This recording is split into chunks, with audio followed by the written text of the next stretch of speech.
ವಿಜಯನಗರ ಜಿಲ್ಲೆಯ ವರದಿಗಾರ. ಇವತ್ತು ಮಳೆಗಾಗಿ ರೈತರು ವಿಘ್ನ ವಿನಾಶಕನಿಗೆ ವಿಶೇಷವಾಗಿ ಪೂಜೆಯನ್ನ ಮಾಡಿರ್ತಕ್ಕಂತಹ ಸುದ್ದಿಯನ್ನ ಹೊತ್ತು ತಂದಿದ್ದೇನೆ.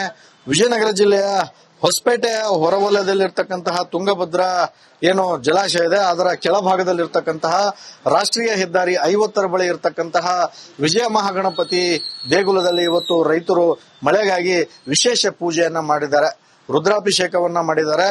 ಅದರ ಜೊತೆಗೆ ಮಳೆ ಬರಬೇಕು ಅಂತಕ್ಕಂತಹ ಪ್ರಾರ್ಥನೆಯನ್ನು ಕೂಡ ಮಾಡ್ತಾ ಇರ್ತಕ್ಕಂಥದ್ದು. ರಾಜ್ಯದಲ್ಲಿ ಒಂದ್ ಕಡೆ ಮಳೆ, ಮತ್ತೊಂದ್ ಕಡೆ ನೆರೆ ಇರತಕ್ಕಂಥದ್ದು, ಮತ್ತೊಂದ್ ಕಡೆ ಬರ ಕೂಡ ಆವರಿಸಿರ್ತಕ್ಕಂಥದ್ದು. ಹೀಗಾಗಿ ದೇವರ ಮೊರೆ ಹೋಗಿರ್ತಕ್ಕಂತಹ ರೈತರು ಇವತ್ತು ದೇವರಲ್ಲಿ ಮಳೆ ಆಗ್ಲಿ ಅಂತಕ್ಕಂತಹ ವಿಚಾರವನ್ನ ಮನವಿಯನ್ನ ಬೇಡಿಕೆಯನ್ನ ಮಾಡ್ಕೊಂಡಿರ್ತಕ್ಕಂಥದ್ದು, ಪೂಜೆಯನ್ನು ಕೂಡ ಮಾಡ್ಕೊಂಡಿರ್ತಕ್ಕಂಥದ್ದು. ಹೀಗಾಗಿ ಇಲ್ಲಿ ಹೊಸಪೇಟೆಯ ಸಾಕಷ್ಟು ಜನ ರೈತರು ಆ ಪೂಜೆಯನ್ನು ಕೂಡ ಮಾಡಿದ್ದಾರೆ. ಅವ್ರನ್ನ ಮಾತಾಡಿಸ್ತೀನಿ. ಸರ್, ಯಾವ ಕಾರಣಕ್ಕಾಗಿ ಪೂಜೆ ಮಾಡಿದ್ರಿ ಸರ್?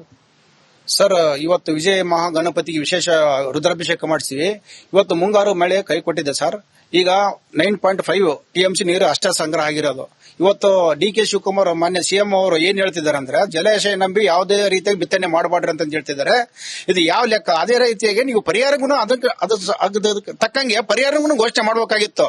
ಯಾಕಂದ್ರೆ ನಾವು ಏನ್ ಹೇಳಿದಂದ್ರೆ, ಎಕರೆಗೆ 50,000 ರೂಪಾಯಿ ಪರಿಹಾರ ಕೊಡ್ರಿ, ಸಂಪೂರ್ಣ ಸಾಲ ಮನ್ನಾ ಮಾಡಬೇಕು, ಸಹಕಾರದಾಗಿರೋದು ಬ್ಯಾಂಕಿಂದಾಗಿರ್ಬೋದು ಮನ್ನಾ ಮಾಡಬೇಕು. ಇವತ್ತು ಆಂಧ್ರ ತೆಲಂಗಾಣದಲ್ಲಿ ಕೆರೆಗಳು ಎಷ್ಟು ಅಭಿವೃದ್ಧಿ ಆಗ್ಯಾವ, ಕರ್ನಾಟಕ ಭಾಗದಲ್ಲಿ ನಮ್ಮ ವಿಜಯನಗರ ಜಿಲ್ಲೆ ಭಾಗದಲ್ಲಿ ಯಾಕೆ ಅಭಿವೃದ್ಧಿ ಆಗಿಲ್ಲ ಅಂತ ಹೇಳಿ ನಾವು ಕೇಳಕತ್ತೀವಿ ಸರ್. ಯಾಕಂದ್ರೆ 247 ಕೋಟಿ ರೂಪಾಯಿ ಇವತ್ತು ಯಾವ ಸರ್, ಚಿನ್ನಾಪುರ ಕೆರೆ ಆಗಿರ್ಬೋದು, ನಲ್ಲಾಪುರ ಕೆರೆ ಆಗಿರ್ಬೋದು, ಟಿಕೆಳ್ಳಿ ಕೆರೆ ಆಗಿರ್ಬೋದು, ಸುಮಾರು 18 ಕೆರೆಗಳು ಇವತ್ತು ಹೂಳು ತುಂಬಿ ಹೋಗ್ಯಾವ ಸರ್. ಇವತ್ತು ದುಡ್ಡು ಎಲ್ಲಿ ಹೋದ್ ಸರ್? ಅದಕ್ಕೆ ವಿಶೇಷ ಒಂದು ಸಮಿತಿ ರಚನೆ ಮಾಡಿ ಅದು ಒಂದು ತನಿಖೆ ಮಾಡ್ಬೇಕಂತ ಹೇಳಿ ಈ ಮೂಲಕ ನಾವು ಆಗ್ರಹ ಮಾಡ್ತಾ ಇದ್ದೇವೆ ಸರ್. ಈ ದೇವರ ಕೃಪೆಯಿಂದ ಆದಷ್ಟು ಬೇಗ ನಮ್ಮ ತುಂಗಭದ್ರ ತುಂಬಿ ರೈತರಿಗೆ ಮತ್ತು ಕಾರ್ಮಿಕರಿಗೆ ಒಳ್ಳೇದಾಗಲಿ ಅಂತ ನಾವು ಇವತ್ತು ವಿಶೇಷ ಪೂಜೆ ಇಟ್ಟಿದ್ದೀವಿ ಸರ್. ಕರ್ನಾಟಕ ರಾಜ್ಯ ರೈತ ಸಂಘ ಹಾಗೂ ಶಿವಸೇನೆಯಿಂದ ಇವತ್ತೇನು 2 ತಿಂಗಳಾಯ್ತು, ಜೂನ್ ಜುಲೈ ಕಳೆದ್ರು ಸಹಿತನೂ ಇಲ್ಲಿವರೆಗಾಗಿ ಕಲ್ಯಾಣ ಕರ್ನಾಟಕಕ್ಕೆ ಯಾವುದೇ ರೀತಿಯಾಗಿ ಮಳೆ ಆಗಿಲ್ಲ.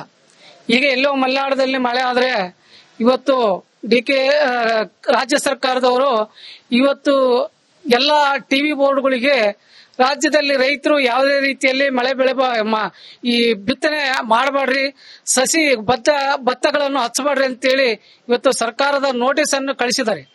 ಇವತ್ತು ಯಾವ ರೀತಿಯಲ್ಲಿ ಇವತ್ತು ನೋಟಿಸ್ ಕಳಿಸಿದ್ರೆ ಅನ್ನೋದೇ ನಮಗೆ ಅರ್ಥ ಆಗದಂತ ವಿಚಾರಗಳು. ಇದಿಷ್ಟು ರೈತರು ಹೇಳ್ತಾ ಇರತಕ್ಕಂತಹ ಮಾತುಗಳು. ಇದಿಷ್ಟು ಇಲ್ಲಿನ ಸುದ್ದಿ. ಮುಂದಿನ ಸುದ್ದಿಯನ್ನ ನನ್ನ ಕೊಲಿ ಕೊಡ್ತಾರೆ. Over to you.